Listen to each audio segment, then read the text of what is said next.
if you look up the side roads and the speed limits are marked, the main road is more than what the side roads are marked as. So if we look up these side roads, the speed limit is marked at 20.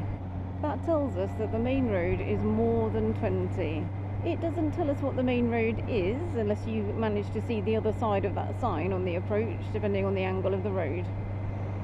It just tells us that the main road is more than what the side road is marked as. Now, it's reasonable to assume that if you're on a road that doesn't have any repeater signs, that it is likely, and you're in an urban area, it's likely to be a 30, especially if you've got street lamps that are regular along the road. So if you're unsure of your speed limits whilst you're riding along, try looking up the side roads and see if they're marked. If they are marked, the main road that you're on is more than that speed limit, then you've got to work out what the speed limit is. So start looking for any repeater signs along the sides of the road. If there are none, it's likely to be 30 if the side roads are marked at 20. Otherwise, you need to look for the repeater speed limits which are marked on 20s, 40s and 50s, and even some national speed limits will have repeaters on them.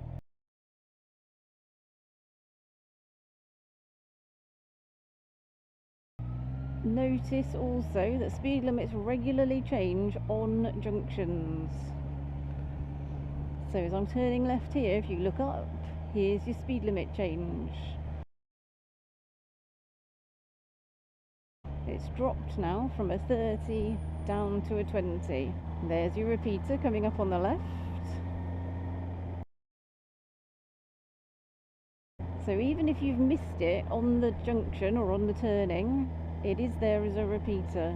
It's only the 30s which don't tend to have repeaters. There's only a couple of roads that I'm aware of, both in Nottingham and one in Suffolk, which actually has 30-mile-an-hour repeaters. Mirrors, signal, lifesaver position. We're good to go.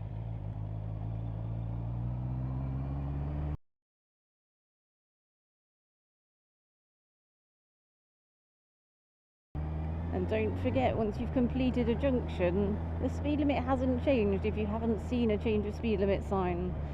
Still looking for the repeaters, there's one. And it's quite common for people to forget their speed limits once they've done a junction and they start accelerating back up to a previous speed limit that they were doing earlier in the ride. There's a lot for you to think about when you're learning to ride a motorbike. And even car drivers find that they miss speed limits whilst riding a bike because they're thinking about all of the bike related things that they have to do. So don't assume that just because you drive a car, everything else is going to be easy. Sometimes it is a little easier, not always. That's a brave child.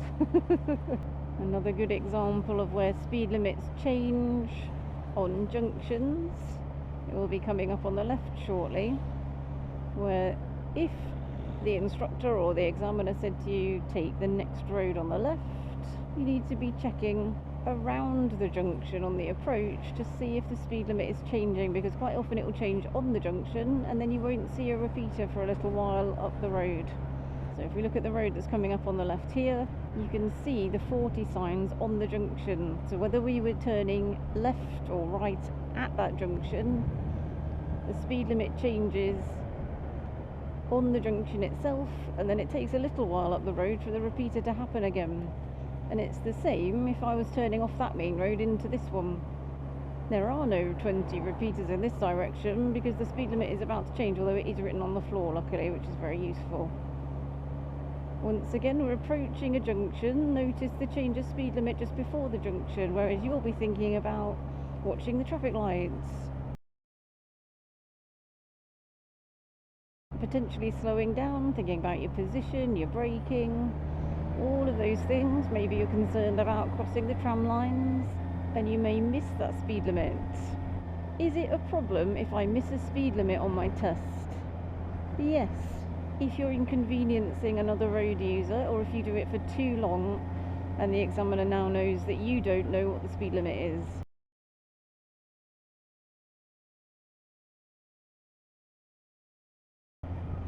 So if we were riding down this road, which is a 30, then I can confirm that by looking up the side roads, which are marked at 20, which helps me to confirm that this road is more than 20.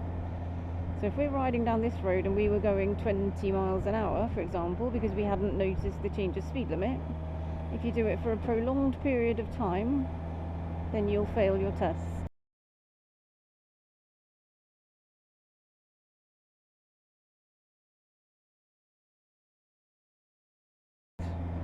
If you do it for enough time with a car behind as well, who you are holding up, again, you will fail your test. If you do it for a short while, and then you realise that the speed limit is more than you were doing, and you pick your speed up, you won't fail for it, you'll just get a fault. But that is very much dependent on it being a short time period, and you not holding the traffic up behind for too long.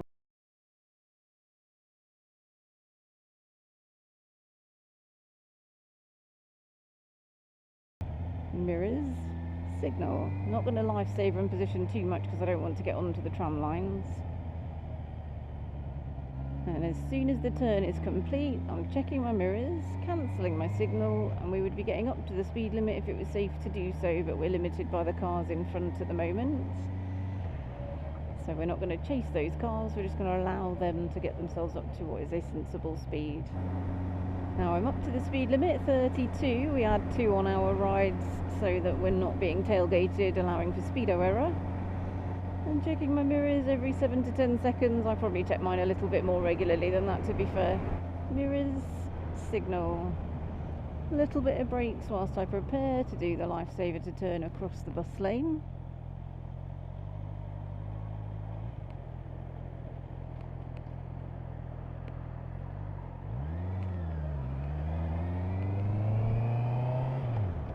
Notice on this road does have the 30 mile an hour repeaters because it's an average speed camera zone as well. Nice regular mirrors, particularly as Mr. Van is starting to tailgate me. He's obviously in a hurry to turn right at these traffic lights. And the more obvious and regular my mirrors are, the more likely those cars are to drop back off my backside. Notice I was careful there to stop behind the line just in case I didn't have the chance to get through the traffic lights there with the cars in front. Checking my mirrors, and I've cancelled my signal. I'm matching the speed of the cars in front whilst not being able to get up to the speed limit because they didn't. It was mirrors before the bend, and it's going to be mirrors after the bend so that I can accelerate safely, hoping that the van doesn't get too close up my backside. Change of speed, so mirrors, easing off a little bit of brakes, 1 gear, off the brakes before we lean, mirrors after the turn or bend, and acceleration. And it's mirrors and acceleration at the same time. Very common for people to wait to accelerate whilst doing their mirror checks, which can be quite frustrating for the vehicles behind because other vehicles will already be accelerating and checking their mirrors at the same time. I'm holding my speed steady at 39 to 40, which is matching the speed of the van in front without getting too close. I'm far enough back I can see both his mirrors.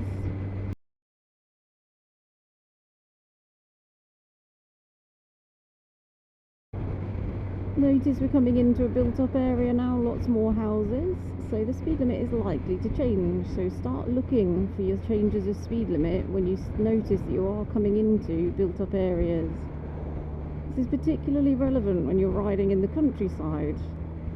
If you're in a national speed limit in the countryside and you can see a village ahead, start looking for your change of speed limit. It's likely to be dropping. But it's still relevant if you're in a 40 mile an hour zone. It's unlikely that the speed limit will stay at 40 if you're coming into a very built up area. Mirrors, signal. Don't really need the lifesaver in position because I'm in a dedicated lane. We're in luck with the filter arrow. Mirrors again as I accelerate, rather than waiting to accelerate after I've checked the mirrors, which is what a lot of learners do, mainly because it's a multitasking thing where they've got a lot to think about all at once. Mirrors for the car coming out. It's going to move out of the way just in case they force their way out, Watching the wheels of the car on the left, checking my mirrors in case they start to ease out on me. Turning left, it's mirrors, signal, lifesaver position. Mirrors again because it's been quite a while since I did that initial check. And once the turn is complete, indicator off, mirrors whilst accelerating. Notice as we come up to the traffic lights ahead, the speed limit is changing on the junction. So I've been in a 30, now it's changing to 40. And lots of students miss these changes of speed limit that happen at junctions because they're busy thinking about the turning or their braking procedure or coming down through the gears, planning where they're going to be stopping. There's a lot to think about. So as you're approaching a major junction, try and lift your eyes up and look around whilst you're doing everything else.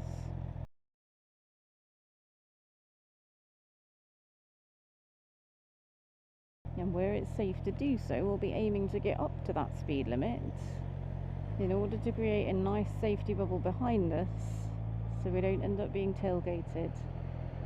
There's a common phrase that it's a limit, not a target, which is true, but in today's day and age where everybody is impatient, it's better to get on with it and get up to the speed limit and away from the traffic than it is to be tailgated and therefore putting yourself in more danger than if you'd used the power. One of the reasons we ride a motorbike is to enjoy the power and to enjoy the freedom. Well, you're not going to enjoy it very much if you've got a car up your backside because you're dawdling at 35 in a 40. So use the power and get away from the traffic. Shoulders to move off. Let's use the power. And careful not to get directly next to anybody, quite close to a junction there where the car could have moved across or the scooter rider could have moved across. And remember, it's a shoulder check, not a mirror, for when the lanes merge. There's our repeater for our speed limit, so it's still 40, but we're limited by the vehicles in front and their speed at the moment. So even if the cars ahead are not getting up to the speed limit, we need to watch our following distances. And that's the point about it being a limit, not a target. You can't try to get up to the speed limit when the cars in front of you simply aren't allowing you to. But if the road ahead was clear, you should be getting up to the speed limits to create that lovely safety bubble behind you and to keep the traffic flowing. So you're not hindering anybody else's progress on the road. Plenty of regular mirrors. Notice a change of speed limit, so mirrors nice and early. Little bit of brakes. Bringing myself into the new speed limit, mirrors again. And brakes to slow down for the traffic lights. We just come into an advisory speed limit, so that one was grey. It wasn't in a red circle. So advisory speed limits are not in red circles. Here we go again. So this is the end of the advisory speed limit. It says thank you and there's a little lines through it. That's essentially saying thank you for potentially having done the advisory speed limit if you chose to. And the advisory speed limits are usually outside schools and they're there for when it's busy with school children. It would be sensible to reduce your speed to those 20s or less, to whatever is a suitable speed. But it's not compulsory, so if it's not busy and it's not in a red circle, you do not have to do that speed limit. If it is busy, then obviously it's sensible to do it, particularly on your test and just generally because if there's lots of school children around, it's likely there'll be toddlers with them and the parents may not be holding on to those kids.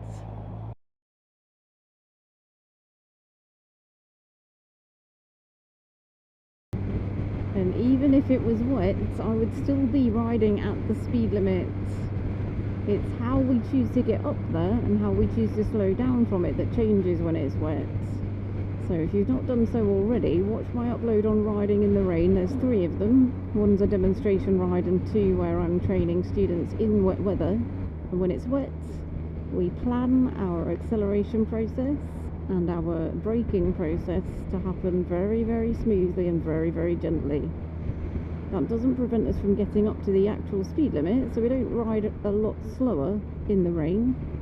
because the other vehicles on the road are not going to expect you to do that. They're going to expect you to be riding at the speed limit, if it's safe to do so, of course, unless there's a lot of surface water or a lot of spray if you're on a motorway, and a lot of surface water where it wouldn't be safe to get up to the speed limit.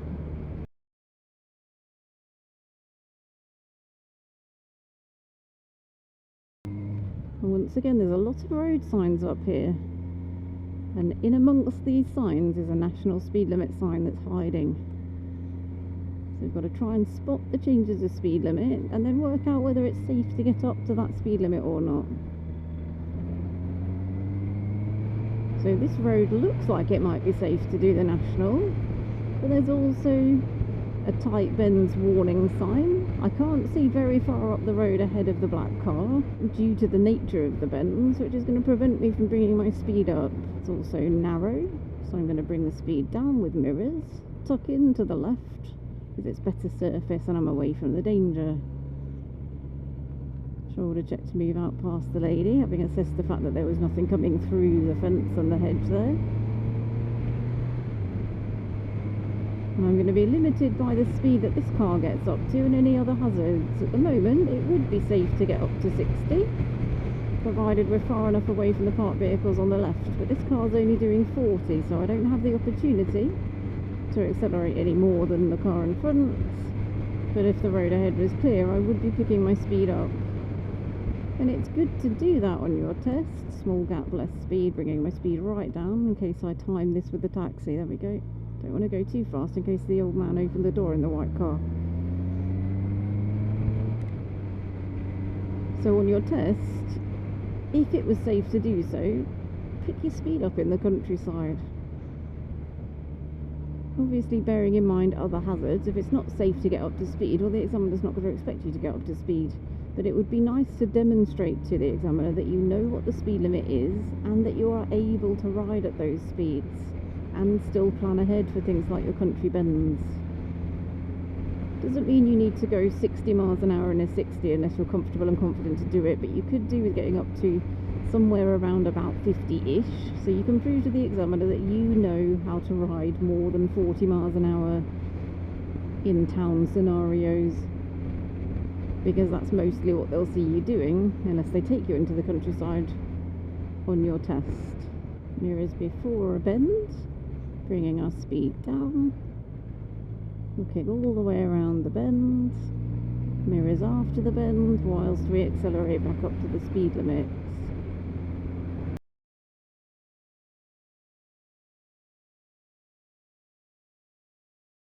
Remember that if you haven't seen a change of speed limit, don't assume the speed limit has changed.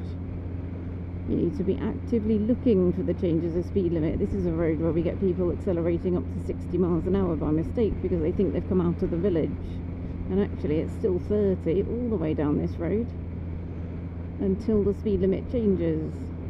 And there are street lamps, which is a good indicator. And here's your change of speed limit. So early mirrors, remember to hold your speed until you pass through the signs, then you can accelerate. If you accelerate on the approach to the speed limit signs, you'll gain a fault on your test, and if you do that too many times, you'll fail. So hold your speed back until you pass through the signs. You can prepare to accelerate, so check your mirrors and make sure you're in an appropriate gear, but don't accelerate until you're through the signs for changes of speed limit. Same for when you're slowing down into a speed limit. You need to be at that speed when you come into the new speed limit. So try to time your deceleration and or braking so that as you pass through the signs, you land at the speed limit that's appropriate for those signs.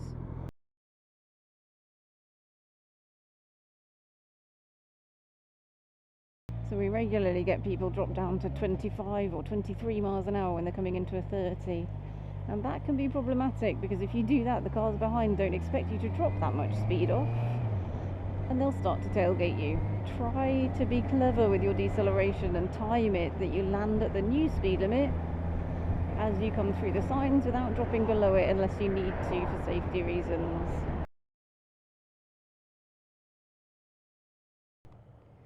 So here I am back at the test centre. Thanks for watching. I know I always put on the end of my videos, thanks for watching, please comment, like, subscribe and share. And I do mean it. I quite like reading the comments. It's very useful for me to know whether these videos are helpful, and it gives me an idea of what else I should focus on. So thank you for everybody's support so far. I'm nearing 3,000 subscribers now, which is pretty impressive, although most of the people who watch my channel are not yet subscribed. So if you're not subscribed and you don't want to, fair enough, I don't mind. But if you do want to, just hit that subscribe button, and then you'll get your little notifications for when the new videos come out. Either way, thank you for your support. I really do appreciate it. I'm glad you're enjoying the videos and the channel, and I'll see you soon.